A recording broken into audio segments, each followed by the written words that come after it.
नाही. आणि म्हणून आपण सगळेजण त्या ठिकाणी शांतपणे हा विषय ऐकाल अशी मी अपेक्षा करतो आहे. सर्वप्रथम सर्व शिक्षक आणि विद्यार्थी मित्र हो, आपल्या सगळ्यांना नवीन वर्षाच्या या ठिकाणी हार्दिक हार्दिक शुभेच्छा देतो. मगाशी थोरात मॅडमांनी सांगितलं की मी थोडा झटक्यात बसलो की पहिलाच कार्यक्रम, म्हणून नंतर लक्षात आलं की खरं म्हणजे आपलं शैक्षणिक वर्ष हे जून पासून सुरू होतं.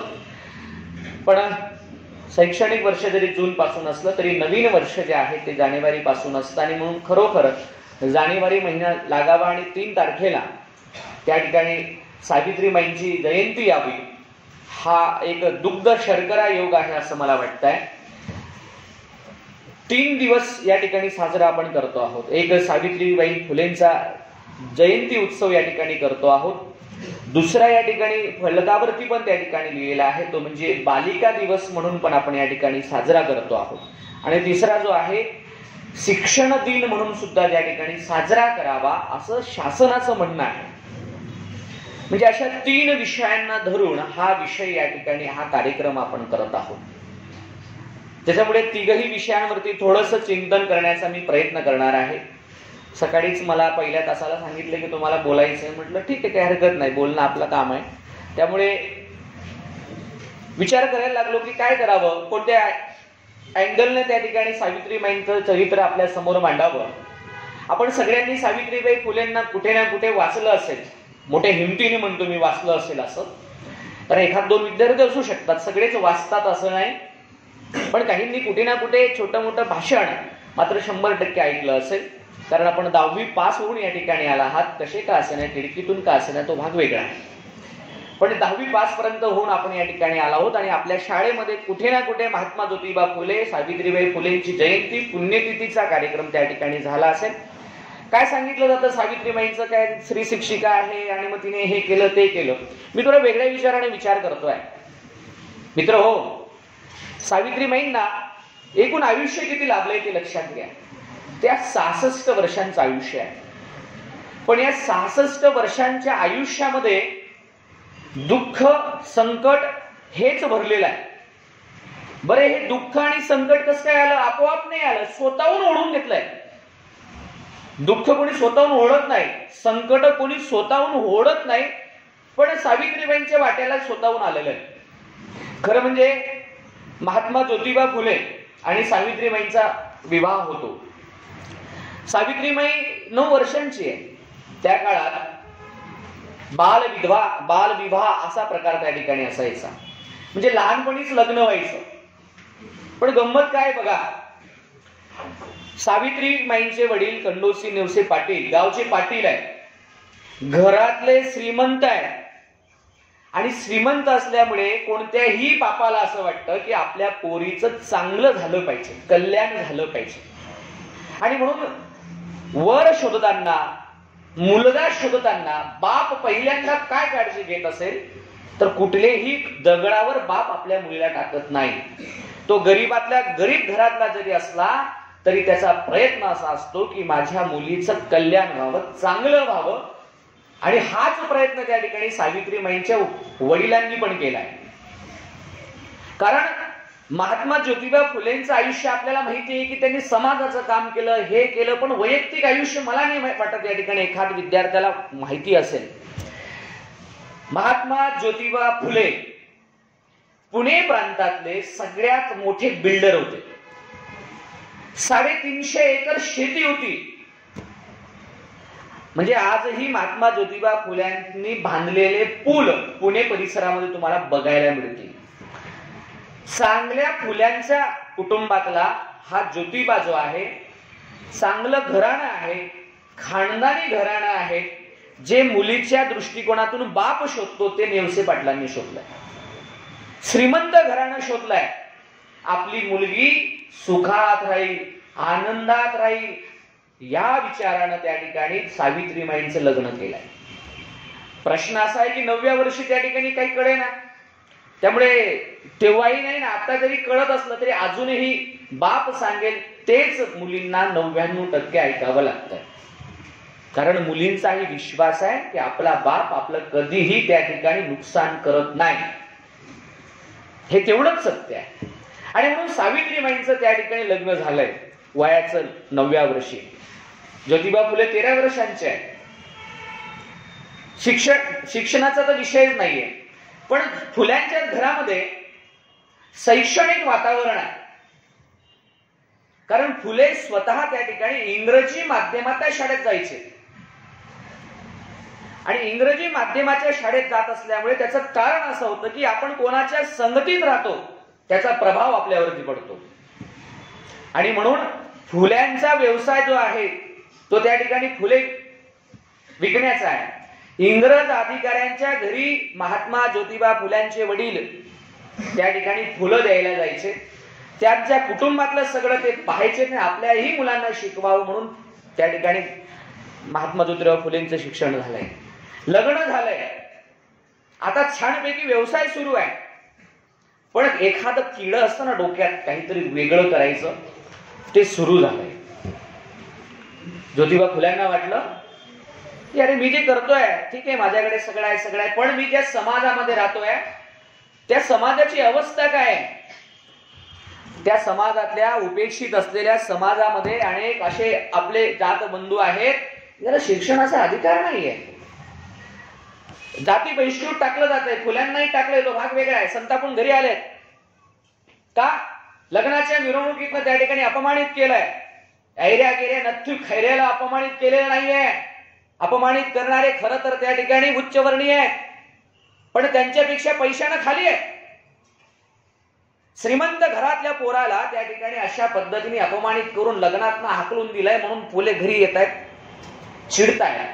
त्यावेळेस सावित्रीबाईंनीच कदाचित शांत केलं असं. मग मला जसं अपमानित केलाय तसं अजूनही समाज आहे. सावित्रीबाईंनी आपल्या नवऱ्याने जे सांगितलं ते ऐकलंय. आजच्या सावित्रीबाई ऐकतात की नाही हा भाग वेगळा आहे, पण भारतीय संस्कृती अजून पण सांगते की त्याच्यातच खऱ्या अर्थानं संस्कार आहे. नवऱ्याने सांगितलं तुला शिकावं लागेल.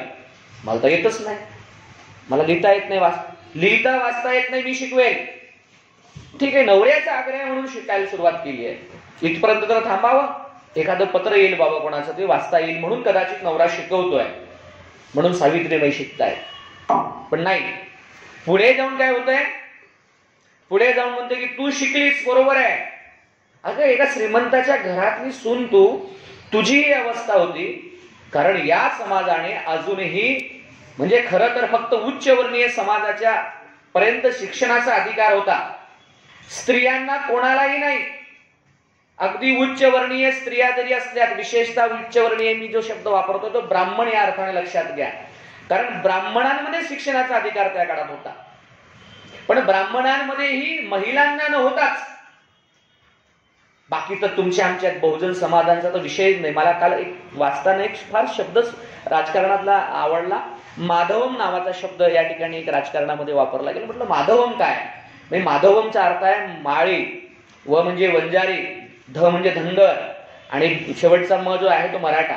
या सगळ्यांना एकत्र आणण्याचं एक काम वेगळं माधवम मध्ये त्या ठिकाणी चाललेलं आहे. म्हणजे या माधवम मधल्या कोणालाच शिक्षणाचा अधिकार नव्हता. त्यात स्त्रिया ह्या सुद्धा त्या ठिकाणी शिक्षणापासून परावृत्त होत्या. फुल्यांनी सांगितलं आपल्या बायकोला सावित्रीबाईंना तुला शिकवावं लागेल आता. अहो झालं की धनी शेठ म्हणायच्या सावित्रीबाई आपल्या नवऱ्यांना घरामध्ये हक्काने. शेठ ते शेठ होतेच. आता काय गरज आहे? तसं नाही. एवढा स्वार्थ आपला राहू शकत नाही. आपल्याला स्त्रियांसाठी शिक्षण, मुलींची शाळा सुरू करायची. चालेल धणी, तुम्ही सांगाल तसं. मग छानपैकी शिक्षिकेची नोकरी. खरं तर शिक्षिकेची नोकरी मिळाल्यानंतर खरं मान सन्मान आज जो आहे ना तो तेव्हा नाहीये. कारण हे आजपर्यंत कधी घडलंच नाही. मुलींनी शिक्षण घेऊच नाही. स्त्रियांनी शिक्षण घेतलं तर त्या ठिकाणी पाप लागतं. इथपर्यंत आमची सनातनीय मानसिकता त्या काळात आमच्या डोक्यात ठेवली होती. मग कारण काय पाप लागतं हा नंतरचा भाग आहे. पण फुल्यांनी सांगितलं तुला शिकवावं लागेल. चालेल धणी, निघाले. आता तेव्हा कोणी शाळेत पाठवत पण नव्हतं. इथून सुरुवात मुलींना पाठवायचं नाही. कारण या सनातन्यांनी प्रत्येकाच्या घरामध्ये हेच टाकलंय, मुलींना शिकवायचं नाही. मूल ही फक्त त्या ठिकाणी, मुलगी ही फक्त त्या ठिकाणी चुलीजवळचा हक्काची आहे. चूल आणि मूल हीच तिचा आयुष्य आहे. घरोघरी जायचं, पालकांचा उपदेश करायचा, तुमच्या लेकीला पाठवा म्हणून सांगायचं. 10-12 पालक त्या ठिकाणी तयार होत आहेत, ते पाठवतायत. पण ते पाठवल्यानंतर सावित्रीमाई ज्यावेळी शिकवायला त्या ठिकाणी जाते, त्यावेळेस तिला नको त्या प्रकारचा त्या ठिकाणी अपमान सहन करावा लागलाय. कशासाठी? बरं काही पगार भेटणार होता का? काहीच नाही. बरं घरामध्ये सगळं आहे ना, ऐश्वर्य संपन्न जीवन आहे, सोडून रिकामे धंदे काय करायला लागतंय? पण नाही. म्हणून इतक्या वर्षानंतरही आम्ही सावित्रीमाईंचा जयंती उत्सव साजरा करतोय. त्याचं कारण ते आहे, कारण सुखात असलेल्या माणसांना दुःखात असलेल्या माणसांची किंमत कधीच कळत नाही. आणि म्हणून महात्मा फुले आणि सावित्रीमाई म्हणून त्या ठिकाणी ग्रेट आहे. म्हणून शिक्षणाचा अधिकार त्या ठिकाणी दिलाय. खरं म्हणजे वैयक्तिक आयुष्यामध्ये सावित्रीमाईंचं अत्यंत दुःख आहे. काय दुःख आहे? कुटुंबामध्ये कलह आहे. अनेक लोक बाहेरून यायचे, त्यांनी सांगायचे, अहो काय तुम्ही तुमच्या सुनेला काही शिकवत नाही, तुमच्या पोराला काही शिकवता की नाही? तुम्ही जर तुमच्या पोराचे धंदे बंद केले नाही, महात्मा फुलेंच्या वडिलांना सांगायचे, ज्योतिराव फुलेंचा, तर काय होईल? तुम्हाला आम्ही जाती बाहेर काढू. जाती बाहेर टाकू हा त्या ठिकाणी मोठा आरोप ठेवला जातोय. म्हणून महात्मा फुल्यांच्या वडिलांनी त्या ठिकाणी महात्मा फुल्यांना सांगितलं, तू बाबा हे धंदे बंद कर. कशाचे? हे सगळे शिक्षणाचे, जाती बहिष्कृतचे, स्वतःचा घरचा पाण्याचा हाऊस त्या ठिकाणी दलितांसाठी काय उघडा करून देतोय, आणि जे सनातनी आहे त्यांच्या डोक्यात तिडपापर होतोय, हे बंद करायला लावा. शेवटी वडिलांनी सांगितलं, तू हे बंद कर, नाहीतर माझं घर सोड. पहा, लक्षात घ्या, घर सोड म्हणजे सगळा अधिकार सोड असा त्याचा अर्थ आहे. ज्या नेवसे पाटलांनी आपल्या लेकीचं लग्न एका श्रीमंताच्या घरामध्ये करून दिलंय, त्या श्रीमंताच्या घराच्या पोराला त्या ठिकाणी घर सोडायला लावताय. सावित्रीमाईंनी सांगायला पाहिजे होतं आपल्या नवऱ्याला, काय बंद करा बुवा, हे काय रिकामे धंदे, आपल्याला घरातून बाहेर काढतील, घरातून बाहेर काढतील. परवा मॅडम, एक मोठ्या कुटुंबातलं मला कळलं की त्या महिलेच्या म्हणजे सासरा जो आहे तो आजारी आहे, पण ती सून त्या ठिकाणी करायला तयार नाही. ती आधी पहिले असं म्हणती, पण मोठ्या पदावर आहे, ते असं म्हटले घर आमच्या नावावर आधी करून द्या, मग त्याचं आम्ही करू. वारलेत ते आता 4-5 दिवसापूर्वी. सावित्रीबाईंनी म्हटलं असतं आपल्या नवऱ्याला, हे बंद करा, आपण काही रिकामी नाहीत. एवढ्यावर थांबले नाहीत, कारण सावित्रीबाई म्हटले की मी माझ्या पतीसोबत या समाजाचं काम करते. तिथून बाहेर पडली आहे, नवऱ्या सांगेल तिथपर्यंत गेल्या. बाहेर जाऊन तर सुख शांती असावी. रात्रीच्या वेळेस महात्मा फुल्यांना मारण्यासाठी मारेकरी येतात, हातामध्ये कुऱ्हाड घेऊन येत आहेत. त्यावेळेस पण सावित्रीबाईंनी सांगितलं असतं बंद करा हे. त्याही वेळेस सावित्रीबाई महात्मा फुल्यांच्या पाठीमागे त्या ठिकाणी सक्षमतेने उभ्या राहिल्या. वैयक्तिक आयुष्य म्हणजे कशासाठी दुःख, मी मगाशी जो शब्द वापरलाय, विकतचं दुःख स्वतःहून ओढून घेतलंय. मारेकरी पाठवले सनातन्यांनी, यांनी काम बंद करत नाही म्हणून मारून टाकायचं फुल्यांना. तेव्हाही सावित्रीबाई त्या ठिकाणी सक्षमतेने नवऱ्याच्या पाठीमागे उभी राहिली आहे. आणि म्हणून आपण नेहमी म्हणतो की एखादा नवरा जो यशस्वी होतो त्याचं कारण आहे त्याच्या पाठीमागे त्याची अर्धांगिनी त्या ठिकाणी उभी असते, म्हणून तो तिथपर्यंत पोहोचतोय. वैयक्तिक आयुष्य कसं माहितीये, सावित्रीबाईंना मुलगा नाही, मूल नाही झालं. अनेकांनी आरोप ठेवलेत, आणि कोणत्याही लग्न झालेल्या स्त्रीला त्या ठिकाणी घरामध्ये कुटुंबामध्ये मानाचं स्थान तेव्हाच असतं असं कदाचित त्या ठिकाणी असेल काय, की त्या स्त्रीला त्या ठिकाणी मूलबाळ झालं पाहिजे. आणि जर मूलबाळ झालं नसेल तर त्या स्त्रीला त्या कुटुंबामध्ये कोणत्या पद्धतीचा अपमान सहन करावा लागतो हे त्या स्त्रीलाच माहिती आहे, आपण ते अनुभवू शकत नाही. अनेकांनी सल्ले दिलेत, उंटावरचे शहाणे म्हणतो आपण त्यांना. कोणाला सल्ले दिलेत? महात्मा ज्योतिबा फुल्यांनाही सल्ले दिलेत. महात्मा ज्योतिबा फुले ऐकत नाही म्हणून त्यांच्या वडिलांना सांगितलं काय, अहो एवढी संपत्ती तुमची, 300-350 एकर शेती आहे, एवढी कंपनी आहे, हे कोण सांभाळेल? मग अहो तुमच्या पोराला वारसच नाही तर काय करणार आहे, कुटुंबाला वारसच नाही तर काय करणार? फुल्यांच्याही डोक्यामध्ये, महात्मा फुल्यांच्याही डोक्यामध्ये अनेक वेळेस सांगितलं गेले की तुम्ही काय करा, दुसरं लग्न करा, दुसरा विवाह करा. दुसरा राहिला असता तर कदाचित त्या ठिकाणी मुलाच्या नावाखाली त्या ठिकाणी बोहल्यावर चढला असता. परवा एका लग्नाला गेलो होतो, ते म्हटले त्यांची बायको वारली हो. लोक किती त्या ठिकाणी भावनाशून्य झाले. त्याची बायको वारली आणि 7व्या दिवशी म्हटले त्याने पत्रिका आणून दिली नवीन लग्नाची. कारण काय? काय नाही बाबा म्हटली, मुलांना सांभाळायला कोण नाही. महात्मा फुलेंनी कदाचित असं केलं असतं, पण नाही. दोघांचा एकमेकांवरती असलेला विश्वास सगळ्यात महत्वाचा आहे. महात्मा फुले म्हणतात मुलगा होणं न होणं ही जबाबदारी सर्वस्वी पुरुषाची असते. आपण सगळेजण बायोलॉजीचा अभ्यास करतात, या ठिकाणी बायोलॉजीचे प्राध्यापकांनी आपल्याला शिकवलंय. 10वी पर्यंत आपणही सगळेजण शिकलोय. त्यामुळे हा दोष माझा आहे, स्त्रीचा नाही.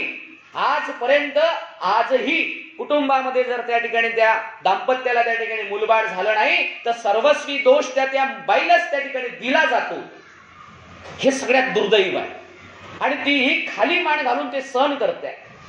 पण फुले त्या काळात सांगतायत, कोणत्या काळात? ज्या काळात शिक्षणाचा कोणताही गंध नाही, धर्म मार्तंडांचं त्या ठिकाणी सगळं चाललेलं आहे, त्यावेळेस फुले म्हणतात असं असेल तर हा दोष पुरुषांचा आहे. आणि म्हणून काय करावं? मला सवत आणण्यापेक्षा तिला सवता आणून द्या, तिचं दुसरं लग्न करून द्या. हा विचार क्रांतिकारी विचार आहे, जो आजही आमच्या मनामध्ये पचू शकत नाही, रुचू शकत नाही. सगळ्यात दुर्दैव आहे. काय काय उपद्व्याप करावेत नवऱ्याने आणि बायकोने सांभाळावं. त्या काळामध्ये बालविवाह व्हायचे आणि मी मगाशी सांगितले की त्याचा परिणाम असा व्हायचा, ती पुन्हा एक पद्धत होती, जरट विवाह पद्धत. आता ही जरट विवाह पद्धत काय? म्हणजे नवरा त्या ठिकाणी 60 वर्षाचा आणि मुलगी त्या ठिकाणी 10 वर्षाची. याला जरट विवाह पद्धत म्हणायची. कारण त्याची पहिली बाई मारली की दुसरी पण करायची. आणि परिणाम असा व्हायचा की तो 60 वर्षाचा 65 वर्षाचा, मुलगी 10-12 वर्षाची. नेमकी मुलगी त्या ठिकाणी खऱ्या अर्थानं लग्नाच्या वयात यायची तेव्हा हा त्या ठिकाणी मरायचा. आणि शरीर परत दुसरा पुनर्विवाहाचा अधिकार नाही. पुन्हा लक्षात घ्या, तुम्ही काकस्पर्श नावाचा चित्रपट, मराठी चित्रपट तुम्ही पहा. मी जे सांगतोय तुमच्या लक्षात येईल. परत दुसरा विवाह पुनर्विवाह करण्याचा अधिकार कोणाला नाही? स्त्रियांना नाही, माणसांना आहे. त्याची पहिली मिली की दुसरी तयार, तिसरी तो काही विषय नव्हता. कारण पुरुष प्रधान संस्कृतीने हे सगळं लागलेलं होतं.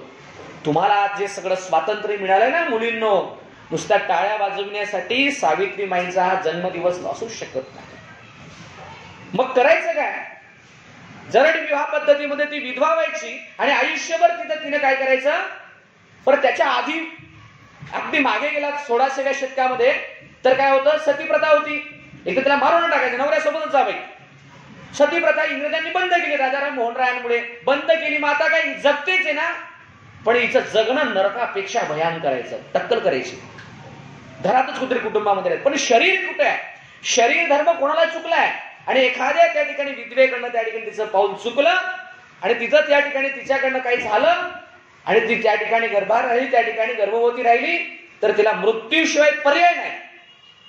आणि म्हणून अशा वेळेस महात्मा फुलेंनी त्या ठिकाणी अशा पद्धतीनं जर एखाद्या विधवेचा पाऊल चुकला असेल तर तिला त्या ठिकाणी सांभाळण्याचं काम महात्मा फुलेंनी केलंय.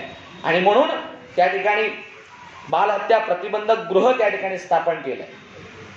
एवढंच नाही, त्या बालहत्या प्रतिबंधक गृहामध्ये त्या ठिकाणी रात्रीच्या वेळेस फुले त्या लकड पुलावरती पुण्यात फिरत असताना एक अशीच महिला त्या ठिकाणी आत्महत्येला चालली आहे. तिला थांबवलंय, बाई काय करताय? असं असं माझ्याकडनं चुकलंय, मी विधवा आहे पण माझ्याकडनं चुकलंय, माझ्या पोटामध्ये त्या ठिकाणी बाळ आहे, कदाचित हे जन्माला आलं तर तेही आणि मीही त्या ठिकाणी या समाजानं त्या ठिकाणी उपेक्षित होणार आहे, म्हणून ते जन्माला येण्याआधीच मी मरायला चालली आहे. फुल्यांनी थांबवलंय, घरी आणलंय. रात्री 12-1 वाजेला घरी आणल्यावरती माईंना सांगितलं, दार उघड, सांभाळीला, ही आजपासून आपली घरातली लेक आहे. एवढंच नाही, त्याच स्त्रीचं जे बाळ जन्माला आलं त्याच बाळाला त्या ठिकाणी महात्मा फुले आणि सावित्रीबाईंनी त्या ठिकाणी दत्तक घेतलंय. कारण स्वतःला मूल नव्हतंच म्हणून दत्तक घेतलंय. दत्तक घेतल्यानंतर लक्षात घ्या, नंतर त्या स्त्रीचं निधन झालंय काही दिवसानंतर.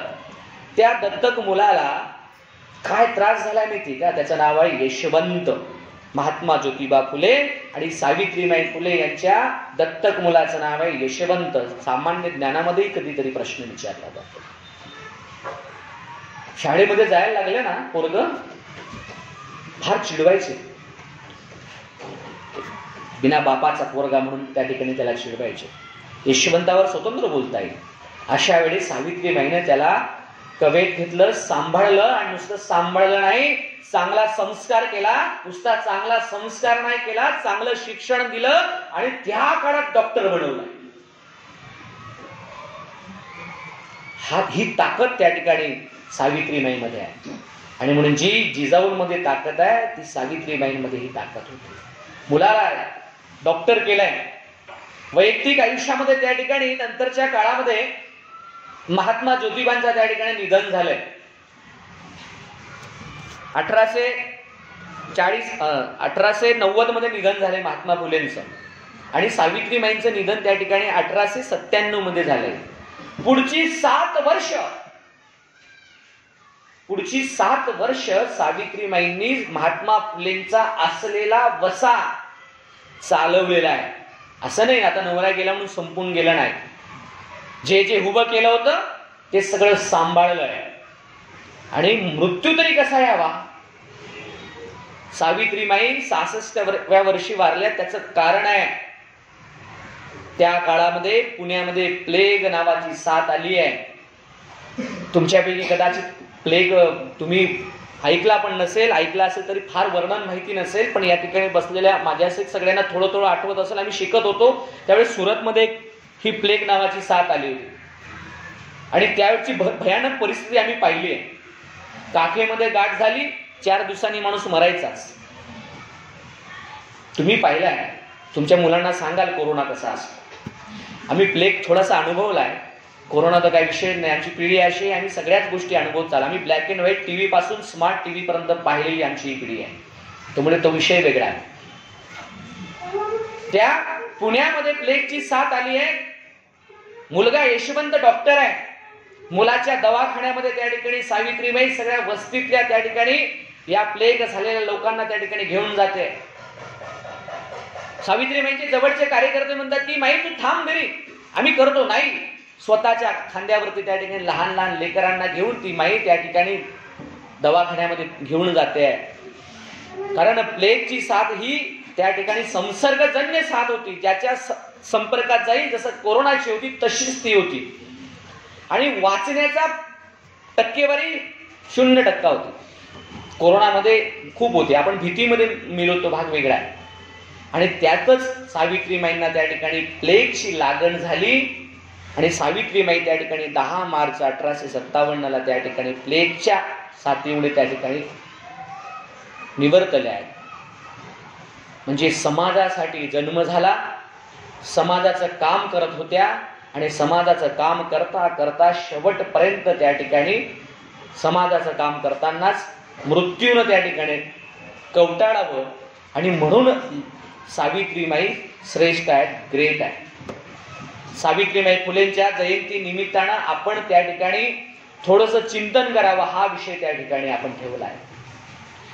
सावित्रीबाईंना त्या ठिकाणी खऱ्या अर्थानं आदराचं स्थान द्यावं म्हणून आपण त्या ठिकाणी काय केलंय, शासनानं 1995 पासून त्या ठिकाणी बालिका दिवस साजरा करायला सुरुवात केली आहे. कारण एक सावित्री गेली, तिने शिक्षणाचा अधिकार दिला, पण समाज बदलला असं वाटतंय.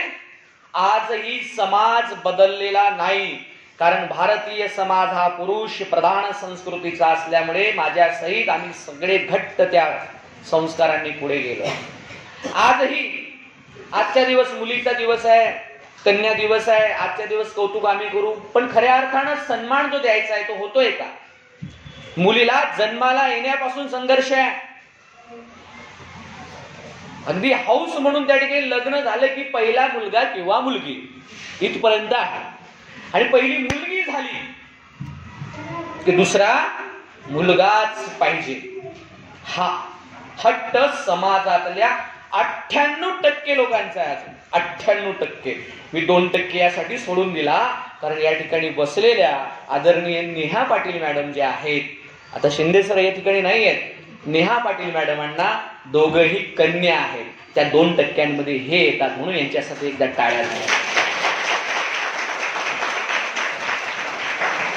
जोपर्यंत हे 2% 98% मध्ये येत नाही तोपर्यंत खऱ्या अर्थानं कन्या दिवस साजरा होणार नाही असं मला वाटतं. त्यामुळे पहिला मुलगा झाला की दुसरी मुलगी, पहिली मुलगी असेल तर दुसरा मुलगाच पाहिजे हा हट्ट आहे. का बरं? मग मुलगा म्हणजे काय? वंशाचा दिवा. हा दिवा केव्हा दिवट्या निघून जाईल काही सांगता येत नाही. आणि मुलगी, अरे मुलगी पण ती पंथी आहे, ती एक घर नाही 2 घरांमध्ये त्या ठिकाणी काय करते? उजेड देते. काल गमतीनं आम्ही सगळे बसलो होतो. मॅडम आपलं निरीक्षण असेल की मला माहिती नाही, आमच्याकडे एक प्राध्यापक होता, त्यांचा अनुभव मी सांगतोय. त्यांचा अनुभव असा आहे, त्यांना 3 मुली झाल्या. बघा पश्चाताप काय असतो. 3 मुलीनंतर पण त्यांना असं वाटलं की मला मुलगा पाहिजे. आता सरकारने हम दो हमारे दो केले तो भाग वेगळा आहे. 3 मुलीनंतर पण मुलगा पाहिजे म्हणून त्या ठिकाणी अनेक दिवस प्रयोग केल्यानंतर आता हे प्रयोग काय आहेत लक्षात घ्या. हे प्रयोग शासनाने बंद केलेत. गर्भामध्ये त्या ठिकाणी मुलगा आहे की मुलगी हे आधीच तपासलं जातं. आपल्याकडे हुशार आहेत मॅडम. मला वाटलं की शहरातले लोक हुशार असतात, अर्थात आपण खेड्यातले हुशार, तो भाग वेगळा आहे. एक वेळेस शहरातल्या माणसांना लोकांना कळणार नाही, पण खेड्यातल्या माणसांना माहिती आहे गर्भामध्ये मुलगा आहे की मुलगी हे तपासायचं यंत्र कुठे आहे. ते सुरत, बुलढाणा, चिखली या भागांमध्ये बरोबर जाऊन तपासून येतात. आणि मुलगीचा गर्भ असेल तर त्या ठिकाणी तो गर्भ त्या ठिकाणी नाकारला जातोय. का? अजूनही मुलाची मानसिकता आहे. त्या आमच्या बंधूंचं असं म्हणणं होतं, 3रा 4था मुलगा झाला पण त्यांचंच कालचं स्टेटमेंट आहे, ते 3 मुलींना डॉक्टर केलं, तो भाग वेगळा आहे. पण पुन्हा त्यांचं स्टेटमेंट आहे, सर मुली ज्या असतात त्या खरोखर मुली म्हणजे अगदी म्हणजे सांगावं लागत नाही. माझ्या 3ही मुलींना अभ्यास कर असं सांगावं लागलं नाही. 3ही मुली माझ्या डॉक्टर झाल्या, पण माझ्या मुलाला मी अभ्यासाला बसवलं की ते डुकरासारखं गुरगुरता म्हटलं. आम्ही गमतीने म्हटलं मग पश्चाताप मोठ्या मनानं त्या ठिकाणी ते हो बी म्हणत नव्हते पण नाही पण म्हणत नव्हते. म्हणजे हा अनुभव शिक्षितांमध्येच आहे, अशिक्षितांमध्येच आहे असं नाही. हा शिक्षितांमध्ये. एवढंच नाही, मुलगा मुलगी दोघं आले, जन्मापासून संघर्ष आहे तिला. आधीच जन्माला तरी घरामध्ये मुलगा आणि मुलगी दोघं असतील तरी त्या ठिकाणी मुलीला अनेक बंधन आहेत. थोडे उशिरा घरी गेल्यात की पहिला प्रश्न आईचाच असतो, एवढा उशीर का झाला? आणि बेट्याला झाला असेल कॉलेजमध्ये एक्स्ट्रा लेक्चर असेल, त्याला काय विचारायचं त्यांनी तर काही फुको. पण मुलींवर संस्काराचा भाग म्हणून विचारणं हा भाग वेगळा आहे, पण शंका म्हणून विचारणं हे सगळ्यात घातक आहे. आणि म्हणून अजूनही आम्ही मोकळ्या मनानं मोकळा आकाश मुलींसाठी त्या ठिकाणी करू शकलो नाही. ही ते या ठिकाणी 21व्या शतकातली सगळ्यात मोठी दुर्दैवाची गोष्ट मला या ठिकाणी सांगावीशी वाटते. आणि म्हणून प्राधान्यही बघा तुम्ही, मुलगा मुलगी दोघं घरामध्ये असतील तर मुलाला त्या ठिकाणी बाहेर पाठवतील, इंजिनिअरिंगला मेडिकलला सगळा खर्च पाठवतील. आणि मुलगी असेल तर काही नाही, जीडीपीला BSc करून घे. सेकंड इयरला गेली की स्थळ शोधायला सुरुवात. तुम्ही भाग्यशाली आहात 12वी पर्यंत. मी नेहमी म्हणतो 12वी मध्ये जेवढे आहेत तेव्हा त्याच्या ग्रॅज्युएशनला किंवा BA ला BSc ला जाईपर्यंत यातल्या 70% मुलींचं त्या ठिकाणी लग्न झालेलं असतं. 70%. 12वी पर्यंत ठीक आहे, तुमच्यापर्यंत बोलणार नाहीत, पण FY ला जसं तुमचं ऍडमिशन झालं फर्स्ट इयरला त्यांचं सुरू काम नाही. मुलगी म्हणजे काचेचं भांड आहे, मुलगी म्हणजे कोण लई ग्रामीण भागात तर आमच्याकडे तर आम्ही 12वी आर्ट्स आमचं तर नेहमी असं दरवर्षी 2-3 पत्रिका 12वीतच असतात. तुमच्याही मैत्रिणी ज्या गावाकडे असतील ज्या आता शिकत नाहीये ते तुम्हालाच म्हणतात माझं या महिन्यात लग्न आहे बरं का, असं येते. तुम्ही शिकतायत म्हणून थांबलाय, तुमचं शिक्षण थांबलं की तुमचं त्या ठिकाणी लग्नाचा मार्ग त्या ठिकाणी आई वडील शोधायला लागतात. आणि म्हणून संधी तर देऊन पहा, नुसता बालिका दिवस साजरा करण्यापेक्षा संधी देऊन पहा. मला आठवतं या वर्षाच्याही ऑलिम्पिक क्रीडा स्पर्धांमध्ये सगळ्यात जास्त पदक जर कोणी आणले असतील तर ते मुलींनी आणलंय. 5 वर्षापूर्वी भारताला एकच पदक मिळालं होतं बरं का रे, हे माठ्या, एकच पदक.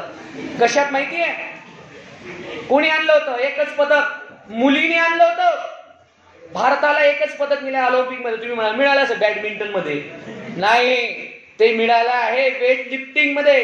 कर्णा मल्लेश्वरीने त्या वर्षाचं रजत पदक एकच भारताला मिळालं आहे. त्यामुळे शारीरिक, मानसिक, बौद्धिक कोणत्याही क्षेत्रामध्ये त्या ठिकाणी मुली कुठेही कमी नाही आहेत. फक्त संधी देण्याची आवश्यकता आहे. ती देऊन तर पहा. आमिर खानचा दंगल नावाचा चित्रपट आपण सगळ्यांनी पाहिला असेल. कुस्तीतला तो आहे. तो पिक्चर पाहिल्यावरती सहज तो चित्रपट चालू असताना एका दुकानावर मी थांबलोय. एका भावाच्या आणि बहिणीचा संवाद मला फार आवडला. तो भाऊ असं म्हणतो त्या बहिणीला, पिक्चर मस्त होता की नाही, आता कदाचित त्यांच्या भाषेत असेल, मी माझ्या भाषणाच्या याच्यात सांगत असेल, हा म्हणले भारी होता. तो भाऊ काय म्हणतो माहिती का बहिणीला, हा मग त्या आमिर खानने त्यांच्या मुलीला काय केलं, मुलांसारखं बनवलं. काय केलं, मुलांसारखं बनवलं. त्या मुलीने जे उत्तर दिलं ना मॅडम, 6वी-7वी वर्गाची असेल, ते फार मला अजूनही अप्रिशिएट होतं. ती म्हणते, नाही रे, आमिर खाननं त्या मुलींना मुलांसारखं नाही बनवलं. म्हणजे काय जेंडर चेंज केलं का, मुलांसारखं बनवलं असा त्याचा अर्थ. ती म्हणते मुलांसारखं नाही बनवलं, आमिर त्या हिरोईन बापाने त्या ठिकाणी काय केलं, आमिर खानने त्या मुलींना सक्षम केलंय. हे उत्तर आहे. फार तिने तो सहज शब्द वापरला, सक्षम केलंय, ताकदवर बनवलाय, मुलांसारखं नाही बनवायचं. आम्ही बनवायचंच नाही, आम्हाला मुलांना मुलींसारखंच काय बनवणार आहे. हा निसर्गाने केलेला भेद आहे. फक्त गरज आहे त्यांना सक्षम करणं, त्या ठिकाणी उभं करण्याचं. आणि हे झालं तर कदाचित या पुरुष प्रधान संस्कृतीची मानसिकता बदलण्याची आवश्यकता आहे. मी त्या माझ्या एका कार्यक्रमात नेहमी म्हणतो की बाई आयुष्यभर त्या ठिकाणी नवऱ्याकडनं सगळं घेते. ते मांग मेरी है सिंदूर तुम्हारे नाम का है, गला मेरा है मंगलसूत्र तुम्हारे नाम का है, कोक मेरी है बच्चा तुम्हारे नाम का है. 9 महिने 9 दिवस त्या पोटामध्ये बाळाला ती आई ठेवते. आणि बाळाचा जन्म झाला की बाळाचं पूर्ण नामकरण त्या ठिकाणी होतं काय, त्याचं त्याच्या बापाचं नाव लागतं ना. जसं माझं गणेश पंडितराव पाटील, माझ्या बापाचं नाव लागतं. आईने जिने जन्माला घातलं काहीच नाही, ती असं म्हणते, बता साथी मेरे नाम की कोई तो भी एक चीज तुम्हारे पास है क्या. म्हणजे बाईकडे त्या ठिकाणी नवऱ्याच्या नावानं सिंदूर आहे, नवऱ्याच्या नावानं मंगळसूत्र आहे, नवऱ्याच्या नावानं त्या ठिकाणी बांगड्या घालते, नवऱ्याच्या नावानं त्या ठिकाणी मुलाला जन्माला घालते. एक तरी गोष्ट नवऱ्याकडे आहे का बायकोच्या नावाने, आहे लग्न झाले म्हणून. एवढ्या पुरुष प्रधान संस्कृतीमध्ये आम्ही त्या ठिकाणी स्त्रियांना ठेवलाय. म्हणून नुसत्या सावित्रीबाईंच्या जयंतीच्या निमित्तानं फक्त त्या ठिकाणी बालिका दिवस आणि सावित्रीबाईंचा दिवस होऊ शकत नाही. आणि म्हणून देवांचं मी वैशिष्ट्य आहे. मी कधी कधी विचार करतो, रामायणामध्ये रामाला 14 वर्षाचा वनवास आहे. सीतामातेचं काय काम होतं जायचं सोबत. याच्या उलट असं झालं असतं तर आम्ही कधी कधी म्हणतो, बाय अहो मला इथं काम आहे, जा तुझं काम आहे, करून तुझं, मला कशाला बोलवतंय, आणि माझं काम असेल चल सोबत घेऊन जातो. सीतामाता जाते की नाही. महाभारतामध्ये पण असं सांगितलं जातं की महाभारत त्या ठिकाणी महिलांमुळे घडलं, द्रौपदीमुळे घडलं. कसं काय द्रौपदीमुळे, अरे त्यांचं भांडण होतं का, कौरव पांडवांचं शेतीवरून राज्यावरून, त्याचा तिला घुसडून दिलं, तिच्या नावाने त्या महाभारत घडत आहे. म्हणजे अत्यंत पुरुष जो आहे स्वार्थी त्या ठिकाणी आहे. आणि म्हणून जुगारामध्ये सुद्धा हरवलं जातं. त्याही वेळेत आपल्याला माहिती, धर्मराजने शेवटी काय केलं, आपल्या बायकोला लावून दिलं. एखादी तरी बाईने असा जुगार खेळला आणि नवऱ्याला लावलं, ऐकलंय नाहीये. म्हणून आमच्या पुरुष प्रधान भारतीय संस्कृतीमध्ये या सगळ्या गोष्टी आहेत. आणि म्हणून हे सगळं आपल्याला पाहावं लागेल, सोडावं लागेल. अहो सासरी आल्यावर तिचा दुसरा जन्म होतो. स्वतःचं नाव बदलते. आता ठीक आहे फॅशन म्हणून त्या ठिकाणी नाव आलं, माहेरकडचं सासरकडचं, पण सगळं सोडते ना, नवीन माणसांमध्ये येते. नवीन माणसांच्याशी ओळख नाही, परिचय नाही, काही नाही आहे. अशा नवीन ठिकाणी जाऊन आपण राहणं आणि स्वतःला त्या ठिकाणी समर्पित करणं, याच्यासारखी ताकद कुठल्याही या जगामधले कोणामध्येच असू शकत नाही. म्हणजे तिला पहिल्यापासून सगळ्या समर्पित भावना आम्ही त्या ठिकाणी महिलांना देऊन ठेवलाय. उपवास सुद्धा महिलांच्या त्या ठिकाणी नावावर टाकून दिलाय. बरोबर आहे ना. म्हणजे नवरा मिळण्याच्या आधीपासून उपवास, हरतालिकेचा उपवास, हा बरोबर आहे ना. म्हणजे माणसांनी एकही उपवास केला नाही बायकांच्या नावाने. ही पुरुष प्रधान संस्कृतीची मानसिकता आहे. आणि ही मानसिकता आपल्याला त्या ठिकाणी बदलायची असेल तर खऱ्या अर्थानं सावित्रीबाईंनी जो विचार दिलाय, महात्मा फुलेंनी जो विचार दिलाय, तो शिक्षणाचा विचार फक्त आपल्या पुस्तकांपर्यंत आणि त्या आपल्या पदव्यांपर्यंत न राहता आपल्या जीवनामध्ये त्या ठिकाणी येणं गरजेचं आहे. आणि हे आता मात्र बदलायला लागलंय. कारण आता स्त्रियांना त्या ठिकाणी आकाश मोकळं झालंय. आणि आकाश थोडंसं मोकळं झाल्यामुळे आता काय परिस्थिती झालीय, आता काय परिस्थिती झाली आहे, आता उलट बोलायला लागले मुलाकडचे. हा मग काय मुलींनी एवढं शिकायचं असतं का, आणि मग एवढे मागण्या करायच्या असतात का, आणि हे ते, आणि तुम्ही आयुष्यभर त्यांच्यावर एवढा अन्याय केला तर. आता थोडंफार त्या मागण्या करायला लागल्या. आता त्या वडिलांना सांगायला लागले, पप्पा असं नाही, थोडं ते बघितलं पाहिजे. तर त्या ठिकाणी मुलावाल्याकडचे त्या ठिकाणी म्हणायला लागले असं नाही, आणि मग इतकं मुलीचं म्हणजे पुन्हा त्या ठिकाणी दोष त्या ठिकाणी मुलीवाल्यांनाच त्या ठिकाणी दिला जातोय. पण आता मात्र परिस्थिती बदलली आहे. मुलीही त्या ठिकाणी सक्षमतेनं शिकायला लागल्या आहेत, चांगल्यापैकी पॅकेज त्या ठिकाणी घ्यायला लागल्या आहेत, आणि पॅकेज त्या ठिकाणी घ्यायला लागल्यामुळे खऱ्या अर्थानं सावित्रीमाईला आनंद त्या ठिकाणी जिथं कुठे असेल. कारण फुल्यांनी त्या ठिकाणी देव कधीच मानला नाही. कारण देवाच्या नावावर अनेक प्रकारच्या त्या ठिकाणी अंधश्रद्धा पसरवल्या जातात, आणि म्हणून महात्मा फुल्यांनी देव मानला नाही. त्यांच्यावर अनेकांनी आरोप केले मग हे नास्तिक आहेत. काही जणांनी मग काय काहीच मिळालं नाही तर त्या ठिकाणी एकदम कलंक वावरते त्या ठिकाणी, हे ते धर्मांतरित आहे असं सांगितलं गेलं.